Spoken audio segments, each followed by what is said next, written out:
Hal-hazırda bir 10 gün bundan qabaq o Xoşçobanlı kəndində olanda və sizin yoldaşınızın yas məclisinə gitmişdim də. Orada bu faciəni öyrəndim. Yoldaşınız onkoloji xəstə.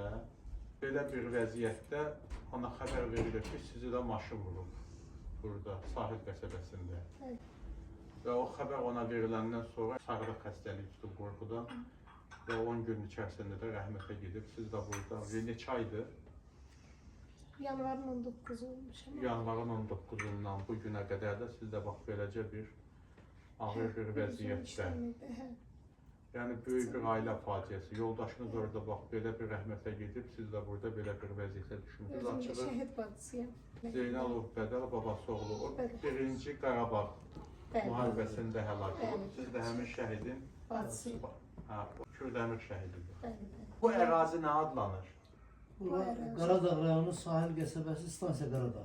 Belə götürəndə bura yaşayış üçün uyğun bir yer deyil. Rəşad, sən demək ki, müharibə veteranısan, döyüşmüsən, müharibə veteranısan. Neçə yaşın var? Mənim 27. 27 yaşın var. Ailəlisən? 3 evladım var.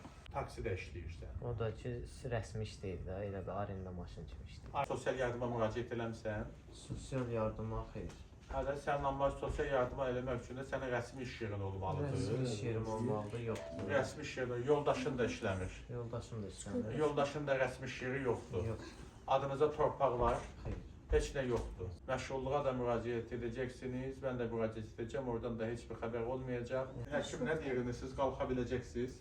Hələ ki o topuğumu deyir yeriməyə bilmirik də. İndi onun ola bilər ki, ayağınızı yerə basandan sonra bilərik. Təcil yardım maşını gəlib gedə bilir bu yol. Təsadüfi vaxtdır, yox. Çünki yola 10 dəfə zəng gelirsən. Çünki bu yolla heç kim gəlməz. Burada yol yoxdur. Çox sağ olun, gəlmişsiniz. Allah Çay içəlim. ayaqlarınızı var eləsin. Çox sağ olun ki, saymışsınız, gəlmişsiniz. Allah sizdən razı olsun. Kömək lazım olsa mütləq əlaqə saxlayın. Biz aidiyyatı xəstəxanalarından özümüz əlaqə saxlayaq. Lazımsa xahiş edək. İmkan olmadığı yerlərdə də şəxsi xahişlər eləyək ki, xərciniz çıxmasın. Çox sağ olun, Allah razı olsun.